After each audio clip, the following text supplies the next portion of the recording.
Bypass ಇರ್ಬೋದು, stunting ಇರ್ಬೋದು, angiogram, angioplasty ಇದೆಲ್ಲ ಮಾಡಿಸ್ಬೇಕಾಗಿ ಬರುತ್ತೆ ಅಂತ ಒಂದ್ ಕಡೆ ಹೇಳ್ತಾರೆ. ಪೇಷಂಟ್ಸು ನಾನು ಇದನ್ನೆಲ್ಲ ಮಾಡಿಸ್ಕೋಬೇಕಾ, ಮಾತ್ರೆ ತಗೊಂಡ್ರೆ ಸಾಕಾಗಲ್ವಾ ಅಂತ ಕೂಡ ಕೇಳೋ ಚಾನ್ಸಸ್ ಇರುತ್ತೆ. ನಿಮ್ಮ ಒಪಿನಿಯನ್ ಏನು? ಎಲ್ಲರಿಗೂ ಮೆಡಿಸಿನ್ ಅಲ್ಲ, ಎಲ್ಲರಿಗೂ ಸ್ಟೆಂಟಿಂಗ್ ಅಲ್ಲ, ಎಲ್ಲರಿಗೂ ಬೈಪಾಸ್ ಅಲ್ಲ.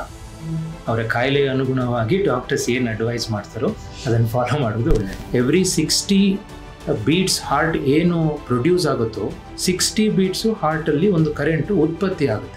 ಆ ಉತ್ಪತ್ತಿ ಆಗುವಂಥ ಭಾಗದ ಹೆಸರು ಸೈನೋಏಟ್ರಿಯಲ್ ನೋಡ್. ಅದು ಏನಾದರೂ ಸರಿಯಾಗಿ ಕೆಲಸ ಮಾಡಲಿಲ್ಲ, ಈಗ ರೀಸೆಂಟ್ ಆಗಿ ಬಂದಿರುವಂತಹ ಅಪ್ಗ್ರೇಡೆಡ್ ಟೆಕ್ನಾಲಜೀಸ್ ಏನಿದೆ, ವ್ಯಾಲ್ವ್ಸನ್ನು ಮೊದಲಾದರೆ ಪ್ರಾಬ್ಲಮ್ ಆದರೆ, ಹಾರ್ಟಲ್ಲಿ ಬಾಗಿಲಿರುವುದು ಪ್ರಾಬ್ಲಮ್ ಆದರೆ ಓಪನ್ ಹಾರ್ಟ್ ಸರ್ಜರಿನೇ ಮಾಡಿ ಸರಿ ಮಾಡಬೇಕಿತ್ತು. ಇವಾಗ ಕಾಲಿಂದನೇ ವೈರ್ ಹಾಕಿ ದೊಡ್ಡ ದೊಡ್ಡ ವ್ಯಾಲ್ವ್ಸನ್ನು ಅಲ್ಲೇ ಕೂರಿಸಿ ಬರ್ಬೋದು. ತುಂಬ ಕ್ಯಾಲ್ಶಿಯಂ ಕಟ್ಕೊಂಡು ಸುಣ್ಣ ಕಟ್ಕೊಂಡು ಅದು ಏನೇ ಬಲೂನಿಗೂ ರೆಸ್ಪಾಂಡ್ ಮಾಡಲಿಲ್ಲ ಅಂತಂದರೆ ಒಳಗಡೆನೇ ಲೇಸರು ಅಥವಾ ಶಾಕ್ ವೇವ್ಸ್ ಕೊಟ್ಟು ಅದನ್ನು ಹೊಡೆಯುವಂಥದ್ದು ಮಾಡ್ತೀವಿ. ಇಂಟ್ರಾವ್ಯಾಸ್ಕ್ಯುಲರ್ ಲಿಥೋಟ್ರಿಪ್ಸಿ ಆ ಥರ ಟ್ರೀಟ್ಮೆಂಟ್ಸು ಈಗ ಅಡ್ವಾನ್ಸ್ ಟೆಕ್ನಾಲಜಿಯಲ್ಲಿ ಬಂದಿದೆ. ಇಟ್ಕೊಂಡಂಗಾಯ್ತು ಅಂತವು ಮೇಲ್ ಉಸಿರಾಡ್ತಾ ಇರ್ತಾರೆ, ನೀರು ಕುಡಿಸ್ಬಿಡ್ತಾರೆ, ನೀರು ಹಾಕ್ತಾರೆ, ಹೊಡಿತಾರೆ, ಎದ್ದೇಳು ಹೋಗ್ತಾರೆ, ರಾಂಗ್ ಪ್ಲೇಸಸ್ ಅಲ್ಲಿ ಟ್ಯಾಪ್ ಮಾಡ್ತಾರೆ. ಸೊ ಏನು ಮಾಡಬೇಕು ಅಟ್ ಫಸ್ಟ್ ಮನೇಲಿ ಅಂತ ಹೇಳ್ತಾರೆ.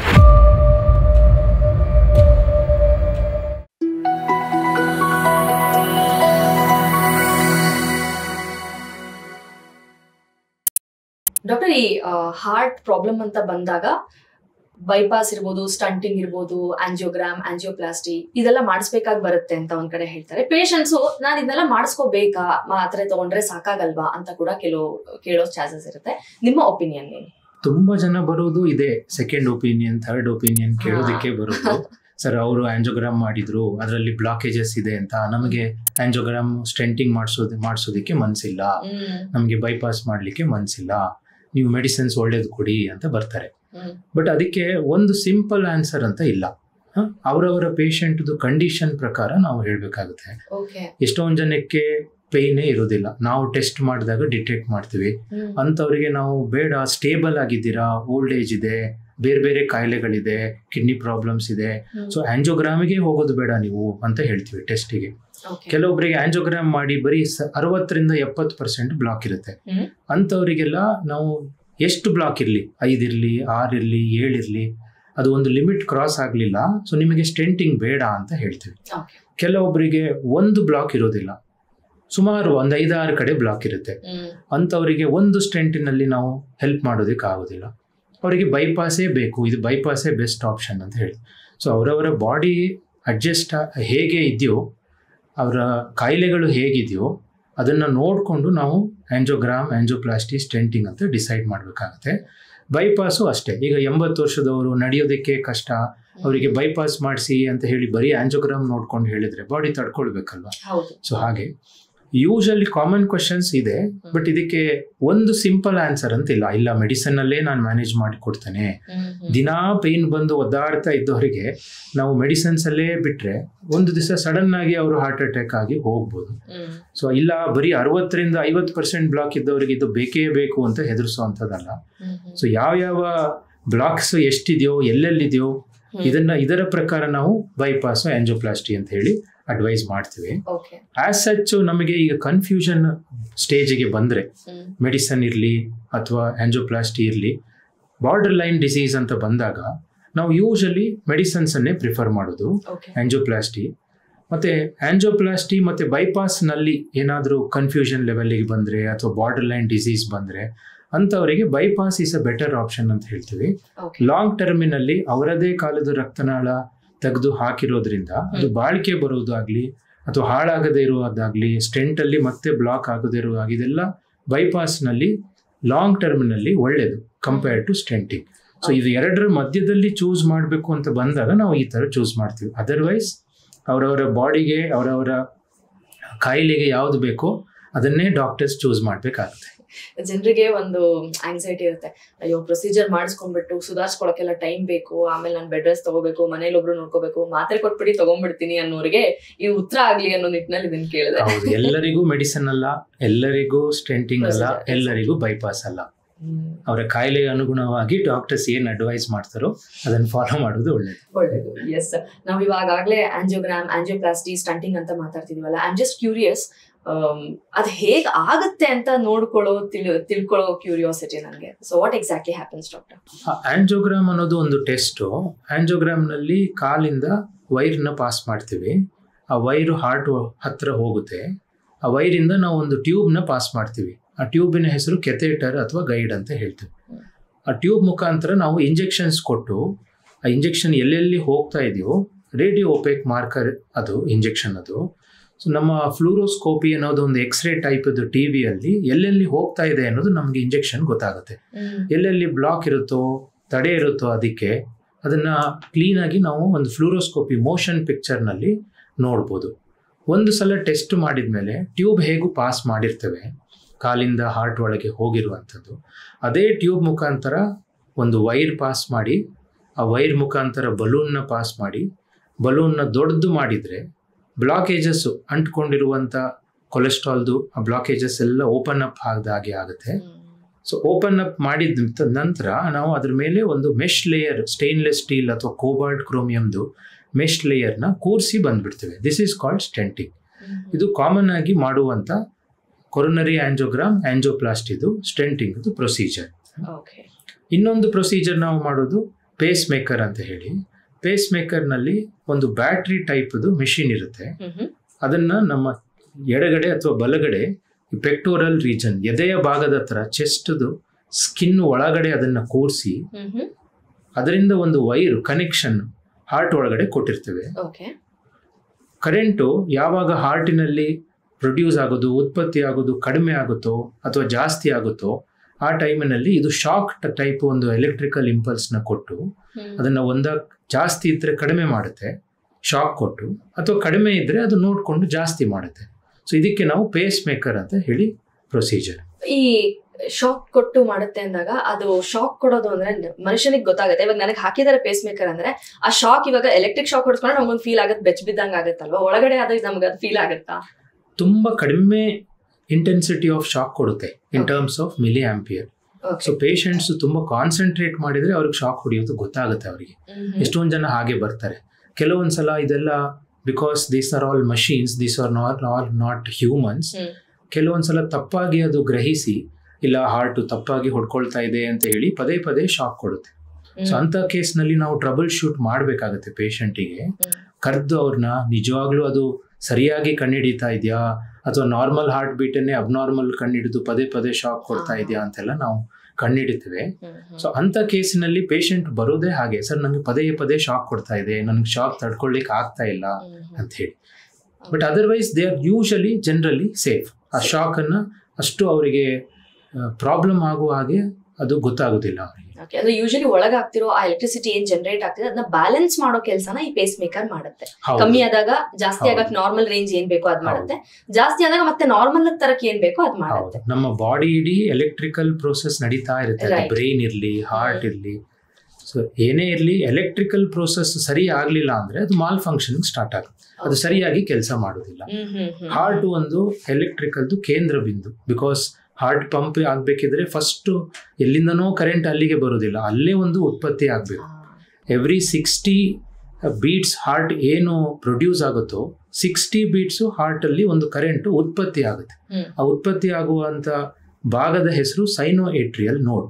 ಅದು ಏನಾದ್ರೂ ಸರಿಯಾಗಿ ಕೆಲಸ ಮಾಡಲಿಲ್ಲ, ವೇರಿಯಸ್ ರೀಸನ್ಸ್ ಇರ್ಬೋದು, ಇನ್ಫೆಕ್ಷನ್ ಆದ್ರೂ ಸರಿ ಕೆಲಸ ಮಾಡೋದಿಲ್ಲ, ಏಜ್ ಆಗ್ತಾ ಆಗ್ತಾ ಅದು ಸರಿಯಾಗಿ ಕೆಲಸ ಮಾಡೋದಿಲ್ಲ.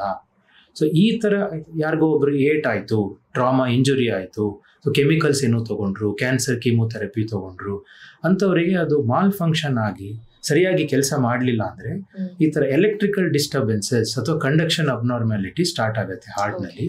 ಅಂಥವ್ರಿಗೆಲ್ಲ ನಾವು ಒಬ್ಬೊಬ್ಬರಿಗೆ ಪೇಸ್ ಮೇಕರ್ಸ್ ನಲ್ಲೇ ಸರಿ ಮಾಡ್ಬೇಕಾಗತ್ತೆ. ಕೆಲವೊಬ್ಬರಿಗೆ ಮೆಡಿಸನ್ಸೇ ಕೊಟ್ಟು ಸರಿ ಮಾಡ್ತೇವೆ, ಕೆಲವೊಬ್ಬರಿಗೆ ಯಾವ್ದರಿಂದ ಪ್ರಾಬ್ಲಮ್ ಆಗ್ತಾ ಇದೆಯೋ, ಫಾರ್ ಎಕ್ಸಾಂಪಲ್ ಕ್ಯಾನ್ಸರ್ ಕೀಮೋಥೆರಪಿ ಇದ್ರೆ ಅದನ್ನ ಸ್ಟಾಪ್ ಮಾಡಿಸ್ತೇವೆ, ಇದು ಇಂಪ್ರೂವ್ ಆಗುತ್ತೆ. ಸೊ ಯಾರ್ಯಾರಿಗೆ ಸರಿ ಮಾಡ್ಲಿಕ್ಕೆ ಆಗೋದಿಲ್ವೋ ಅಂಥವರಿಗೆ ಪೇಸ್ ಮೇಕರ್ಸ್ ಅನ್ನೋ ಒಂದು ಟ್ರೀಟ್ಮೆಂಟ್ಗೆ ಹೋಗ್ತೇವೆ. Okay, fine. ಡಾಕ್ಟರ್, ಇವಾಗ ಟೆಕ್ನಾಲಜಿಕಲಿ ತುಂಬಾ ಬೆಳವಣಿಗೆ ಎಲ್ಲಾ ಕ್ಷೇತ್ರದಲ್ಲೂ ಆಗ್ತಾ ಇದೆ, ಹಾಗೆ ಕಾರ್ಡಿಯೋಲಜಿನಲ್ಲೂ ತುಂಬಾ ಬೆಳವಣಿಗೆ ಆಗ್ತಿರಬಹುದು. ಈಗ ರೀಸೆಂಟ್ ಆಗಿ ಬಂದಿರುವಂತಹ ಅಪ್ಗ್ರೇಡೆಡ್ ಟೆಕ್ನಾಲಜೀಸ್ ಏನಿದೆ ಡಾಕ್ಟರ್, ಯಾವ ರೀತಿ ಅಪ್ಗ್ರೇಡ್ ಆಗ್ತಾ ಇದೆ? ಹೌದು, ಈಗ ಜನರಿಗೆ ಗೊತ್ತಿರೋದು ಆಂಜಿಯೋಗ್ರಾಮ್ ಮಾಡ್ತಾರೆ, ಆಂಜಿಯೋಪ್ಲಾಸ್ಟಿ ಮಾಡ್ತಾರೆ, ಬೈಪಾಸ್ ಮಾಡ್ತಾರೆ, ಪೇಸ್ ಮೇಕರ್ ಮಾಡ್ತಾರೆ, ಇಲ್ಲಿವರೆಗೆ ಅಷ್ಟೇ ಗೊತ್ತಿರೋದು. So next level of procedures ಕಾರ್ಡಿಯಾಲಜಿಲಿ ಏನು ನಡೀತಾ ಇದೆ ಅಂದರೆ, ಈ ಕರೆಂಟ್ದು ಪ್ರಾಬ್ಲಮ್ಸ್ ಹೇಳಿದ್ನಲ್ಲ, ಕೆಲವೊಬ್ಬರಿಗೆ ಶಾರ್ಟ್ ಸರ್ಕ್ಯೂಟ್ ಟೈಪ್ ಆಗಿ ಕರೆಂಟ್ ಅಲ್ಲೇ ಸರ್ಕಲ್ ಆಗ್ತಾ ಇರುತ್ತೆ. ಈಗ ಸುತ್ತುಡಿತಾ ಇದ್ದವರಿಗೆ ಹಾರ್ಟ್ ಬೀಟು ನಾರ್ಮಲಿ 60ರಿಂದ 100 ಇರೋದು 200, 250, 300ಗೆ ಹೊಟ್ಟೋಗ್ಬಿಡುತ್ತೆ. ಅಂಥವರಿಗೆ ನಾವು ಎಲೆಕ್ಟ್ರೋಫಿಸಿಯೋಲಾಜಿಕಲ್ ಸ್ಟಡಿ ಅಂತ ಹೇಳಿ ಮಾಡಿ 3D ಮ್ಯಾಪಿಂಗ್ ಮಾಡಿ ಅಲ್ಲಿ ಎಲ್ಲೆಲ್ಲಿ ಕರೆಂಟ್ ಅಲ್ಲಿ ಮಾಲ್ ಫಂಕ್ಷನ್ ಆಗ್ತಾ ಇದೆ, ಎಲ್ಲೆಲ್ಲಿ ಅಬ್ನಾರ್ಮಲ್ ಆಗಿ ಪ್ರೊಡ್ಯೂಸ್ ಆಗ್ತಾ ಇದೆ ಅಂತ ಕಂಡುಹಿಡಿದು ಅಲ್ಲಿ ಒಂದು ಬರ್ನ್ ಮಾಡ್ತೀವಿ ಕಾಟರಿ. ಸೊ ಅದಕ್ಕೆ electrophysiological study radio frequency ablation ಅನ್ನೋದು ಒಂದು ಕಾಮನ್ ಪ್ರೊಸೀಜರ್. ಇದು ಸ್ವಲ್ಪ ಅಡ್ವಾನ್ಸ್ಡ್ ಪ್ರೊಸೀಜರ್. ಇನ್ನೊಂದು, ಇವಾಗೆಲ್ಲ ವ್ಯಾಲ್ವ್ಸನ್ನು ಮೊದಲಾದರೆ ಪ್ರಾಬ್ಲಮ್ ಆದರೆ, ಹಾರ್ಟಲ್ಲಿ ಬಾಗಿಲಿರುವುದು ಪ್ರಾಬ್ಲಮ್ ಆದರೆ ಓಪನ್ ಹಾರ್ಟ್ ಸರ್ಜರಿನೇ ಮಾಡಿ ಸರಿ ಮಾಡಬೇಕಿತ್ತು. ಇವಾಗ ಕಾಲಿಂದನೇ ವೈರ್ ಹಾಕಿ ದೊಡ್ಡ ದೊಡ್ಡ ವ್ಯಾಲ್ವ್ಸನ್ನು ಅಲ್ಲೇ ಕೂರಿಸಿ ಬರ್ಬೋದು. ಟಾವಿ ಅಂತ ಹೇಳ್ತೀವಿ ಅದಕ್ಕೆ. ಕೆಲವೊಬ್ಬರಿಗೆ ಹಾರ್ಟಿನ ಬಾಗಿಲು ಕ್ಲೋಸ್ ಆಗಲಿಲ್ಲ ಅಂತಂದರೆ ಆ ಕ್ಲೋಸ್ ಓಪನ್ ಆಗಿರೋದನ್ನ ಒಂದು ಕ್ಲಿಪ್ ಹಾಕಿ ಸ್ವಲ್ಪ ಕ್ಲೋಸನ್ನು ಫೆಸಿಲಿಟೇಟ್ ಮಾಡ್ಬೋದು. ಸೊ ಈಗ ಮೆಟ್ರಾ ಕ್ಲಿಪ್ ಅಂತೆಲ್ಲ ಬರ್ತಾ ಇದೆ ಅದಕ್ಕೆ. So tricuspid valve clip, tri clip, so mitral ವ್ಯಾಲ್ವ್ನಲ್ಲಿ ಹಾಕೋದು MitraClip. These are all advanced procedures. ಕೆಲವೊಬ್ಬರಿಗೆ ಹಾರ್ಟ್ ಅಟ್ಯಾಕ್ ಆದಮೇಲೆ BP ತುಂಬ ಲೋ ಇರುತ್ತೆ, ಅಥವಾ ಕಾರ್ಡಿಯೋಜೆನಿಕ್ ಶಾಕ್ ಅಂತ ಹೇಳಿ ಅವರು ಶಾಕಿಗೆ ಹೊರಟೋಗ್ತಾರೆ. BP ಬರದೇ ಇದ್ದವರಿಗೆ ನಾವು ಆ್ಯಂಜೋಗ್ರಾಮಿಗೆ ತೊಗೊಂಡು ಹೋಗಿ ಅದರಲ್ಲಿ ಆ್ಯಂಜೋಪ್ಲಾಸ್ಟಿ ಮಾಡೋದು ಅವೆಲ್ಲ ತುಂಬ ರಿಸ್ಕಿ ಪ್ರೊಸೀಜರ್. ಸೊ BP ಬರ್ಸೋದಕ್ಕೆ ಆಗಿ ನಾವು ಸರ್ಕ್ಯುಲೇಟರಿ ಸಪೋರ್ಟನ್ನು ಕೊಡುವಂಥ ಡಿವೈಸಸ್ಗಳು ಬಂದಿದೆ. ಅದು IABP ಇರ್ಬೋದು, ಇಂಪೆಲ್ಲ ಅಂತ ಇರ್ಬೋದು. ಸೊ ದೀಸ್ ಕೈಂಡ್ ಆಫ್ ಒಂದು ಮೆಕ್ಯಾನಿಕಲ್ ಸರ್ಕ್ಯುಲೇಟರಿ ಸಪೋರ್ಟ್ ಕೊಡುವಂಥ ಡಿವೈಸಸ್ನ ನಾವು ಅಳವಡಿಸಿ ಆ್ಯಂಜೋಪ್ಲಾಸ್ಟಿ ಅಥವಾ ಆ್ಯಂಜೋಗ್ರಾಮ್ನ ಮಾಡ್ತೀವಿ ಅಂಥವರಿಗೆ. ಇನ್ನೊಂದು ಅಡ್ವಾನ್ಸ್ ಟೆಕ್ನಾಲಜಿ ಏನು ಕಾಮನ್ ಆಗಿ ಯೂಸ್ ಮಾಡೋದು ಅಂತಂದರೆ, ನಾವು ರಕ್ತನಾಳದಲ್ಲಿ ಹೇಗೆ ವೈರು ಬಲೂನ್ ಸ್ಟೆಂಟ್ ಹಾಕಿ ಆ್ಯಂಜೋಪ್ಲಾಸ್ಟಿ ಮಾಡ್ತೀವೋ ಹಾಗೆ ಕ್ಯಾಮರಾಸ್ಗಳೆಲ್ಲ ಬಂದಿದೆ. ಅದು ಅಲ್ಟ್ರಾಸೌಂಡ್ ಕ್ಯಾಮರಾ ಇರ್ಬೋದು, ಅಥವಾ CT ಸ್ಕ್ಯಾನ್ ಟೈಪ್ದು ಕ್ಯಾಮರಾ ಇರ್ಬೋದು. ವೈರ್ ಪಾಸ್ ಮಾಡಿ ಎಷ್ಟು ಬ್ಲಾಕ್ ಇದೆ, ಯಾವ ಟೈಪ್ ಡಿಸೀಸ್ ಇದೆ, ಕ್ಯಾಲ್ಶಿಯಂ ಸೇರ್ಕೊಂಡಿದೆಯಾ ಇಲ್ವಾ, ಕ್ಯಾಲ್ಶಿಯಂನ ತೆಗಿಬೇಕಾ, ಮಾಡಿಫೈ ಮಾಡಬೇಕಾ ಅಂತ ಹೇಳಿ ಆ ಕ್ಯಾಮರಾಸ್ OCT ಅಥವಾ IVAS ಅನ್ನುವಂಥ ಒಂದು ಸ್ಪೆಷಲ್ ಕ್ಯಾಮರಾ ಟೈಪ್ಸ್ ಬಂದಿದೆ. ಅದು ಒಂದು ಯೂಸ್ ಮಾಡ್ತೀವಿ ಟೆಕ್ನಾಲಜಿಯಲ್ಲಿ. ತುಂಬ ಕ್ಯಾಲ್ಶಿಯಂ ಇದ್ದವರಿಗೆ ಒಂದು ಹಾಗೆ ಕೊರೆಯುವಂಥ ವಿಧಾನ, ಬರ್ನೆಲ್ಲ ಯೂಸ್ ಮಾಡಿ ಕ್ಯಾಲ್ಶಿಯಮ್ಸ್ನೆಲ್ಲ ಸಣ್ಣ ಸಣ್ಣ ಪೀಸಸ್ ಮಾಡಿ ತೆಗೆಯುವಂಥ ವಿಧಾನಗಳು ಬಂದಿದೆ ಇವಾಗ. ಲಾಸ್ಟ್ ಇನ್ನೊಂದು ಹೇಳ್ಬೋದು ಅಂತಂದರೆ, ತುಂಬ ಕ್ಯಾಲ್ಶಿಯಂ ಕಟ್ಕೊಂಡು ಸುಣ್ಣ ಕಟ್ಕೊಂಡು ಅದು ಏನೇ ಬಲೂನಿಗೂ ರೆಸ್ಪಾಂಡ್ ಮಾಡಲಿಲ್ಲ ಅಂತಂದರೆ ಒಳಗಡೆನೆ ಲೇಸರು ಅಥವಾ ಶಾಕ್ ವೇವ್ಸ್ ಕೊಟ್ಟು ಅದನ್ನು ಒಡೆಯುವಂಥದ್ದು ಮಾಡ್ತೀವಿ. ಇಂಟ್ರಾವ್ಯಾಸ್ಕ್ಯುಲರ್ ಲಿಥೋಟ್ರಿಪ್ಸಿ ಆ ಥರ ಟ್ರೀಟ್ಮೆಂಟ್ಸು ಈಗ ಅಡ್ವಾನ್ಸ್ ಟೆಕ್ನಾಲಜಿಯಲ್ಲಿ ಬಂದಿದೆ. So beautiful and thanks to the science bringing us all of this. ಎಷ್ಟು ಟ್ರೀಟ್ಮೆಂಟ್ ಇದ್ದು ಇಷ್ಟೆಲ್ಲ ಟೆಕ್ನಾಲಜಿಕಲಿ ಅಪ್ಗ್ರೇಡ್ ಆಗಿದ್ರು ಕೂಡ ಮನೆಯಲ್ಲಿ ಇನ್ಕನ್ವೀನಿಯನ್ಸ್ ಆಗತ್ತಲ್ಲ, ಆ ಪೇಷಂಟ್ನ ಅವ್ರಿಗೆ ಇನ್ಕನ್ವೀನಿಯನ್ಸ್ ಆಯ್ತು, ಕರ್ಕೊಂಡ್ ಬರ್ಬೇಕು, ಇಷ್ಟೆಲ್ಲ ಸಿಗುತ್ತೆ. ಬಟ್ ಮನೆಯಲ್ಲಿ ಒಂದಷ್ಟು ರಾಂಗ್ ಪ್ರಾಕ್ಟೀಸಸ್ ಮಾಡ್ಬಿಡ್ತಾರೆ. ಅವ್ರಿಗೇನೋ ಹಿಡ್ಕೊಂಡಂಗಾಯ್ತು ಅಂತ ಮೇಲ್ ಉಸಿರಾಡ್ತಾ ಇರ್ತಾರೆ, ನೀರ್ ಕುಡಿಸ್ಬಿಡ್ತಾರೆ, ನೀರ್ ಹಾಕ್ತಾರೆ, ಹೊಡಿತಾರೆ, ಎದ್ದೇಳು ಅಂತಾರೆ, ರಾಂಗ್ ಪ್ಲೇಸಸ್ ಅಲ್ಲಿ ಟ್ಯಾಪ್ ಮಾಡ್ತಾರೆ. ಸೊ ಏನ್ ಮಾಡ್ಬೇಕು ಅಟ್ ಫಸ್ಟ್ ಮನೆಯಲ್ಲಿ ಅಂತ ಹೇಳ್ತೀರಾ? ಎಮರ್ಜೆನ್ಸಿ ಕೇರ್ ಅಟ್ ಹೋಮ್ ಏನೇನ್ ಮಾಡ್ಬೋದು ಅಂತಂದ್ರೆ, ಯಾರಾದ್ರೂ ಸ್ವಲ್ಪ ಅನ್ರೆಸ್ಪಾನ್ಸಿವ್ ಆಗಿ ಕಂಡ್ರೆ ನಮಗೆ ಅಂಥವರಿಗೆ ಫಸ್ಟ್ ನಾವು ಮಾಡಬೇಕಾಗಿರೋದೇ ಎದೆ ಹೊತ್ತೋದು, chest compression. Because heart attack ಆಗಿ ಬಿದ್ದರೆ ಹಾರ್ಟು ನಿಂತು ಹೋಗ್ಬಿಟ್ಟಿರುತ್ತೆ ಬಿಕಾಸ್ ವೇರಿಯಸ್ ಕಾರಣದಿಂದ. ಅಂಥವರಿಗೆ ನಾವು ಹಾರ್ಟನ್ನು ಬೀಟ್ ಮಾಡಿಸೋದಲ್ಲದೆ ಬೇರೆ ಯಾವ ರೀತಿಯಿಂದನೂ ಬಾಡಿಗೆ ಬ್ಲಡ್ ಸಪ್ಲೈ ಕೊಡೋದಕ್ಕೆ ಆಗೋದಿಲ್ಲ. That is the first step. ಅದು ಮಧ್ಯಭಾಗದಲ್ಲೇ ಒತ್ತಬೇಕಲ್ವಾ? ಹೌದು. ಈಗ ನಾವು ಮೆಡಿಕಲ್ ಫೀಲ್ಡ್ ನಲ್ಲಿ ಯಾರಾದ್ರೂ ನರ್ಸ್ ಇದ್ರೆ ಅಥವಾ ಸ್ಟಾಫ್ ಇದ್ರೆ ಫಸ್ಟ್ ಹೋಗಿ ಪಲ್ಸ್ ನ ನೋಡ್ತಾರೆ. ಅವರು ಪಲ್ಸ್ ಇದೆಯಾ ಇಲ್ವಾ, ಎದೆ ಹೊಡ್ಕೊಳ್ತಾ ಇದೆಯಾ ಇಲ್ವಾ ಅಂತ ಹೇಳಿ ಗೊತ್ತಾಗುತ್ತೆ. ಬಟ್ ಆಸ್ ಎ ಕಾಮನರ್ ಅವರಿಗೆ ಪಲ್ಸ್ ಹುಡುಕಿ ಅಂತಂದ್ರೆ ಹುಡುಕೋದೇ ಗೊತ್ತಾಗೋದಿಲ್ಲ. ಎಲ್ಲಿ ಹುಡುಕ್ಬೇಕು ಸರ್, ಕತ್ತಿನಲ್ಲ ಕೈನಲ್ಲ ಅಂತ. ಸೊ ಅವರಿಗೆ ಪಲ್ಸ್ ಹುಡುಕೋದು ಗೊತ್ತಿಲ್ಲದೆ ಇರೋದ್ರಿಂದ ಪಲ್ಸ್ ಇಲ್ಲ ಅಂತಾನೆ ಅನ್ಕೊಳ್ಳಿ, ಹಾರ್ಟ್ ನಿಂತೋಗಿದೆ ಅಂತಾನೆ ಅನ್ಕೊಳ್ಳಿ, just go and start chest compressions. Chest compressions ಎಲ್ಲಿ ಮಾಡಬೇಕು ಸರ್ ಅಂತಂದರೆ, ಎದೆದು ಮಧ್ಯ ಭಾಗದಲ್ಲಿ ಈ ಥರ ಹೀಲ್ಸ್ನಲ್ಲಿ 1-2 ಇಂಚಷ್ಟು ಅಥವಾ 5 ಸೆಂಟಿಮೀಟರಷ್ಟು ಒಳಗೆ ಹೋಗುವ ಹಾಗೆ ಫೋರ್ಸ್ಫುಲಿ ಒತ್ತೋದು. ಇದನ್ನ ಅಂದಾಜು 120 ಟೈಮ್ಸ್ ಪರ್ ಮಿನಿಟ್ ಒತ್ತಬೇಕು. ಅಂದರೆ 1 ಸೆಕೆಂಡಿಗೆ 2 ಸಲ ಒತ್ತೋದು. 120 ಟೈಮ್ಸ್ ಒತ್ತಿದ್ರೆ this is called effective chest compression. Cardiopulmonary resuscitation ಅಂತಲೂ ಹೇಳ್ತೇವೆ ಇದನ್ನು. ಸೊ ಯಾರಿಗೆ ಅದೆಲ್ಲ ಟ್ರೈನಿಂಗ್ ಆಗಿಲ್ವೋ, ಯಾರಿಗೆ ಗೊತ್ತಿಲ್ವೋ, ಅಟ್ಲೀಸ್ಟ್ ಟಿ ವಿಯಲ್ಲೆಲ್ಲ ನೋಡಿರ್ತಾರೆ ಎದೆ ಒತ್ತೋದನ್ನು. ಅಂದಾಜಿನಲ್ಲಿ 120 ಸಲ ಒಂದು ನಿಮಿಷಕ್ಕೆ ಎದೆಯನ್ನು ಒತ್ತಿದ್ರೆ, ಒಂದು 5 ಸೆಂಟಿಮೀಟ್ರಷ್ಟು ಒತ್ತಿದ್ರೆ, ಸುಮಾರು ಕಾರಣಗಳಲ್ಲಿ, ಸುಮಾರು ಇನ್ಸ್ಟೆನ್ಸಸ್ಸಲ್ಲಿ ಅದು ಬಂದ್ಬಿಡುತ್ತೆ, ಹಾರ್ಟು ರಿಕವರ್ ಆಗುವಂಥ ಚಾನ್ಸು ಇದೆ. ಸೊ ದಟ್ ಅವ್ರು ಹಾಸ್ಪಿಟ್ಲಿಗೆ ಕರ್ಕೊಂಡ್ಬಂದು ಫಸ್ಟ್ ಅಟ್ಲೀಸ್ಟ್ ಅವರು ರಿಕವರಿ ಆದರೆ ಪೇಷಂಟು ಹಾಸ್ಪಿಟ್ಲಿಗೆ ಹೋಗುವಷ್ಟು ಒಂದು ಚಾನ್ಸ್ ಇದೆ. ಪೇಷಂಟ್ ಬದುಕಿದ್ರೆ ತಾನೇ ಕರ್ಕೊಂಡು ಹೋಗ್ಬೋದು. ಈಗ ಕರ್ಕೊಂಡು ಹೋಗುವ ಆ ಸಮಯ ಅರೌಂಡ್ 30 minutes ವೇಸ್ಟ್ ಆಯ್ತಲ್ಲ, ಏನು ಮಾಡ್ಲಿಲ್ಲ ಅಂತಂದ್ರೆ. ಸೊ ಇದು ಮೊದಲನೇದು ಮಾಡ್ಬೇಕಾಗಿರೋದು. ಎರಡನೇದು, ಪೇಷಂಟಿಗೆ ಆಲ್ರೆಡಿ ಹಾರ್ಟ್ ಪ್ರಾಬ್ಲಮ್ ಇದ್ದರೆ ಅಂಥವರು ಡಿಸ್ಪ್ರಿನ್ ಅನ್ನೋದು ಕೊಟ್ಟಿರ್ತೇವೆ, ಅಥವಾ ಸಾರ್ಬಿಟ್ರೇಟ್ ಅಂತ ಕೊಟ್ಟಿರ್ತೇವೆ. ಅವರು ಬಾಯಲ್ಲಿ ಹಾಕಿ ಚೀವ್ ಮಾಡಿದರೆ ಡಿಸ್ಪ್ರಿನ್ನ, ಅಥವಾ ನಾಲ್ಗೆ ಕೆಳಗೆ ಸಾರ್ಬಿಟ್ರೇಟ್ ಇಟ್ಕೊಂಡ್ರೆ ಆ ಮೊಮೆಂಟಿನಲ್ಲಿ ಅವರಿಗೆ ಪೇಯ್ನ್ ರಿಲೀಫ್ ಆಗ್ಬೋದು. ಎಷ್ಟೊಂದು ಜನಕ್ಕೆ ಜಸ್ಟ್ ವೇಸೋವೇಗಲ್ ಸಿಂಕೋಪ್ ಅಂತ ಹಾಗೆ ತಲೆ ಸುತ್ತು ಬಂದು ಬಿದ್ದಿರ್ತಾರೆ. ಅವರಿಗೆ ನಿಜವಾಗ್ಲೂ ಹಾರ್ಟ್ ನಿಂತಿರೋದಿಲ್ಲ, ಜಸ್ಟ್ ತಲೆ ಸುತ್ತು ಬಂದು ಬಿದ್ದೋಗಿರ್ತಾರೆ ಅವರು. ಸೊ ಅಂಥವರಿಗೆ chest compression sometimes unnecessary ಆಗ್ಬೋದು. ಸೊ ಯಾರಾದರೂ ನೀವು ತಲೆ ಸುತ್ತು ಬಂದರೆ ಎಲ್ಲರೂ ನೋಡ್ತಾರಲ್ಲ, ಎದೇಳಿ ಅಂತ ಹೇಳೋದು ಅಥವಾ ಸ್ವಲ್ಪ ನೀರು ಹಾಕೋದು. ಸೊ ಆ ಮೊಮೆಂಟಿನಲ್ಲಿ ಈ ಥರದ್ದು ಹೆಲ್ಪ್ ಆಗುತ್ತೆ. ಯಾರಿಗೆ ಹಾರ್ಟು ನಿಂತಿರುವುದಿಲ್ವೋ, ಬರೀ ತಲೆ ಸುತ್ತು ಬಂದು ಬಿದ್ದಿರ್ತಾರೋ, ಸಾಧ್ಯವಾದರೆ ಅವರನ್ನು ಕೆಳಗಡೆ ಮಲಗಿಸಿ ಕಾಲನ್ನು ಸ್ವಲ್ಪ ಮೇಲೆ ಎತ್ತೋದ್ರಿಂದ ಬ್ಲಡ್ ಸಪ್ಲೈ ತಲೆಗೆ ಸ್ವಲ್ಪ ಜಾಸ್ತಿ ಹೋಗುತ್ತೆ. ಆ ಮೊಮೆಂಟಿನಲ್ಲಿ ಅವರಿಗೆ ಪ್ರಜ್ಞೆ ಬರುವಂಥ ಚಾನ್ಸಸ್ ಇದೆ. ಸೊ ಇದು ಒಂದು ಮಾಡ್ಬೋದು, ಕಾಲನ್ನ ಮೇಲೆತ್ತಿ ಅಟ್ಲೀಸ್ಟ್ ಟುವರ್ಡ್ಸ್ ಬ್ರೈನ್ ಮಾಡುವ ಹಾಗೆ ಮಾಡಿದ್ರೆ ಅವರಿಗೆ ತಲೆಗೆ ಬ್ಲಡ್ ಸಪ್ಲೈ ಕಮ್ಮಿ ಆಗಿ ತಲೆ ಸುತ್ತು ಬಂದು ಬಿದ್ದಿರುವವರು ಎಚ್ಚರಾಗಿ ಕೂತ್ಕೊಳ್ತಾರೆ. ಸರ್, ಇವಾಗ ಮುಂಚೆ ಎಲ್ಲ ನಾವೆಲ್ಲಾದ್ರೂ ಹೊರಗಡೆ ಹೋಗ್ತೀವಿ ಅಂತಂದ್ರೆ ಫಸ್ಟ್ ಏಡ್ ಕಿಟ್ ಅಂತ ನಾವು ಟ್ರಿಪ್ ಹೋಗ್ಲಿ, ಎಲ್ಲೇ ಹೋಗ್ಲಿ, ಟ್ರಾವೆಲ್ ಹೋಗ್ಲಿ ಇಟ್ಕೊಳ್ತಾ ಇದ್ವಿ. ಕೋಲ್ಡ್, ಕಾಫು, ಫೀವರ್, ಡೈಜೆಷನ್ ಪ್ರಾಬ್ಲಮ್ಗೆ ಅಂತ ಇಟ್ಕೊಳ್ತಾ ಇದ್ವಿ. Do you suggest after certain age ಈ ಸಾರ್ಬಿಟ್ರೇಟ್ ಅಥವಾ ನೀವು ಡಿಸ್ಪ್ರಿನ್ ಹೇಳಿದ್ರಿ, ಆ ತರದನ್ನು ಇಟ್ಕೊಂಡಿದ್ರೆ ನಮಗಲ್ದೆ ಹೋದ್ರು ನಮ್ ಜೊತೆ ಯಾರೋ ಒಬ್ರು ಇದ್ರೆ ಅವ್ರಿಗೂ ಹೆಲ್ಪ್ ಆಗುತ್ತೆ ಅನ್ನೋ ದೃಷ್ಟಿಯಲ್ಲಿ ಒಳ್ಳೇದಲ್ವಾ? ಹೌದು. ಈ ಹಾರ್ಟ್ ಅಟ್ಯಾಕ್ಸ್ ಅಂತ ಆಗುತ್ತಲ್ಲ, ಅದು ಯಾರಿಗೆ ಆಗುತ್ತೆ ಯಾರಿಗಾಗಲ್ಲ ಪ್ರೆಡಿಕ್ಟ್ ಮಾಡೋದು ಕಷ್ಟ ಅಲ್ವಾ? ಯಾವ ಏಜ್ ನಲ್ಲಿ ಅಂತಾನು ಪ್ರೆಡಿಕ್ಟ್ ಮಾಡೋದು ಕಷ್ಟ. 40 ವರ್ಷದ ಮೇಲೆ ಇದ್ದಾರೆ, ಸೊ ಎಲ್ಲರಿಗೂ ಡಿಸ್ಪ್ರಿನ್ ತಗೊಂಡು ಹೋಗಿ ಅಂತ ಹೇಳೋದು ತಪ್ಪಾಗುತ್ತೆ. ಸೊ ನಾವು ಏನ್ ಹೇಳ್ತೀವಿ, ಡಿಸ್ಪ್ರಿನ್ ತಗೊಂಡು ಹಾರ್ಟ್ ಅಟ್ಯಾಕ್ ಎಕ್ಸ್ಪೆಕ್ಟ್ ಮಾಡೋ ಬದಲು ಸ್ಕ್ರೀನಿಂಗ್ ಟೆಸ್ಟ್ಗಳನ್ನ ಮಾಡಿಸಿ ಮೊದಲೇ ಹಾರ್ಟ್ ಅಟ್ಯಾಕ್ ಅನ್ನ ಕಂಡುಹಿಡಿಯುವಂಥದ್ದು, ಹಾರ್ಟ್ ಅಟ್ಯಾಕ್ ಬರದಿರುವ ಹಾಗೆ ನೋಡ್ಕೊಳ್ಳೋದು, this is the primary necessity of the patient. By chance ಅವ್ರಿಗೇನಾದರೂ ಬೇರೆಯವರಿಗೆ ಹೆಲ್ಪ್ ಮಾಡಬೇಕು, ನನ್ನ ಸ್ಕ್ರೀನಿಂಗ್ ಎಲ್ಲ ಆಯಿತು, ಬೇರೆಯವರಿಗೆ ಹೆಲ್ಪ್ ಮಾಡಬೇಕು ಅಂತಂದರೆ ಫಸ್ಟ್ ಏಡ್ ಕಿಟ್ನಲ್ಲಿ ಡಿಸ್ಪ್ರಿನ್ ಅನ್ನೋ ಒಂದು 325 mg ಟ್ಯಾಬ್ಲೆಟ್ ಇಟ್ಕೊಳ್ಳೋದ್ರಲ್ಲಿ ತಪ್ಪಿಲ್ಲ. ಬಿಕಾಸ್ ಹಾರ್ಟ್ ಅಟ್ಯಾಕ್ ಆದಾಗ ಏನಾಗುತ್ತೆ, ರಕ್ತನಾಳ ಕಂಪ್ಲೀಟ್ ಕ್ಲೋಸ್ ಆಗಿಬಿಡುತ್ತೆ. ಕಂಪ್ಲೀಟ್ ಕ್ಲೋಸ್ ಆಗೋದು ಬ್ಲಡ್ ಕ್ಲಾಟಿನಿಂದ. ಸೊ ಇನಿಷಿಯಲಿ ಆಗುವಂಥ ಬ್ಲಡ್ ಕ್ಲಾಟು ಯೂಶಲಿ ಆಸ್ಪಿರಿನ್ಗೆ ರೆಸ್ಪಾಂಡ್ ಮಾಡುತ್ತೆ.